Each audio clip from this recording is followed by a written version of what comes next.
हमारे साथ जुड़ रहे हैं खास मेहमान बीजेपी के वरिष्ठ नेता सुशील मोदी। बहुत धन्यवाद आपका समय देने के लिए। हमें पता है कि आप इस समय कैंपेन में हैं। बीजेपी कह रही है, अभी हमने गिरिराज सिंह को भी सुना, कि ये जाति की राजनीति है, भ्रम फैलाने के लिए है, कास्ट लाइंस पर डिवाइड किया जा रहा है। ऐसा क्यों? बिहार हो, यूपी हो, जाति पर ही राजनीति होती आई है, बल्कि पूरे भारत में भी। क्या कहेंगे आप? नहीं, देखिए, जहां तक जातीय सर्वेक्षण बिहार का मामला है, ये भारतीय जनता पार्टी की सरकार का निर्णय था। ये कोई राजद की सरकार का निर्णय नहीं था।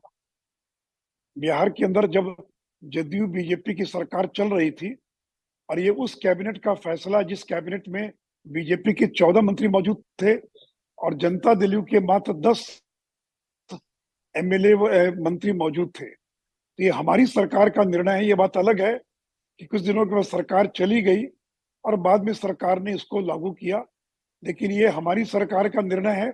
और बिहार में हम जातीय गणना के पक्ष में थे। बिहार विधानसभा और बिहार विधान परिषद में जब दोनों सदनों में प्रस्ताव पारित हुआ, उस समय भारतीय जनता पार्टी उसमें शामिल थी। और इतना ही नहीं, तो जब बिहार का डेलीगेशन प्रधानमंत्री से मिलने गया या झारखंड का प्रतिनिधिमंडल पीएम से मिलने गया, हमारे वरिष्ठ मंत्री और झारखंड के प्रदेश अध्यक्ष उस डेलीगेशन में मौजूद थे। तो हम राज्य स्तर पर अगर कोई राज्य सरकार जातीय गणना कराना चाहे तो मैंने उनका समर्थन किया, इसलिए मैंने बिहार में जातीय गणना का समर्थन किया था। आज जो रिपोर्ट आई है वो बीजेपी जिस सरकार में शामिल थी, उस सरकार के निर्णय का ये फलाफल है। आप कह रहे हैं कि बीजेपी, जिस सरकार में निर्णय लिया गया था, बीजेपी उसका हिस्सा थी, इसका क्रेडिट बीजेपी को जाना चाहिए। फिर बीजेपी के ही कुछ नेता क्यों कह रहे हैं कि ये जाति की राजनीति और भ्रम फैलाया जा रहा है? मैं तो मध्य प्रदेश में हूँ, मुझे पता नहीं कि किसका बयान आया नहीं बयान आया, लेकिन मैंने जो फैक्ट है वो तथ्य आपके सामने रख दिया। ये जुलाई महीने के अंदर बीजेपी जदयू की सरकार ने यह निर्णय लिया था और उसी सरकार के निर्णय का आज ये परिणाम जो है कास्ट सर्वे के डेटा के रूप में आया है। लेकिन मैं सरकार से यह भी आग्रह करूंगा कि 27 पैरामीटर्स पर सर्वे हुआ था। केवल एक पैरामीटर कास्ट नहीं था, 27 पैरामीटर्स थे। तो सरकार को सभी पैरामीटर्स की जो रिपोर्ट है उसको पब्लिक डोमेन में डालना चाहिए।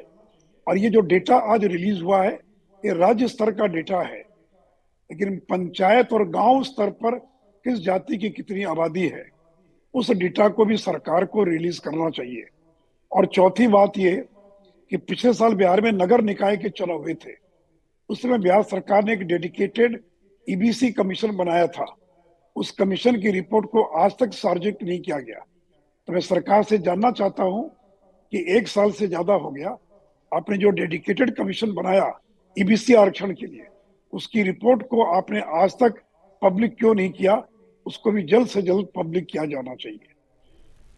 जी, सही कहा आपने कि सिर्फ जाति ही नहीं है, दूसरे भी इसमें पैमाने हैं जिस सर्वे के लिए लिए गए हैं, उसको भी पब्लिक करना चाहिए। लेकिन क्या ये आपको लगता है कि मंडल का दूसरा अध्याय है या शुरू हो रहा है और इसका चुनाव पर असर होगा? ये कोई दूसरा तीसरा अध्याय नहीं है। वो मंडल का जमाना चला गया। एक समय था कि जब मंडल था जदयू राजद के पास या समाजवादी पार्टी के पास और बीजेपी के पास कमंडल था, हम लोग कमंडल पार्टी करते थे। आज मंडल भी हमारे साथ है और कमंडल भी हमारे साथ है।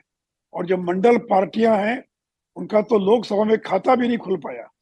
राष्ट्रीय जनता दल का आज लोकसभा में एक भी मेंबर नहीं है और ये लोग केवल 1-2 जातियों की राजनीति करते रहे।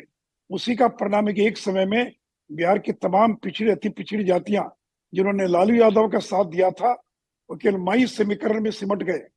और आज बिहार का जो अति पिछड़ा समाज है वो पूरी तरह से भारतीय जनता पार्टी के साथ खड़ा है।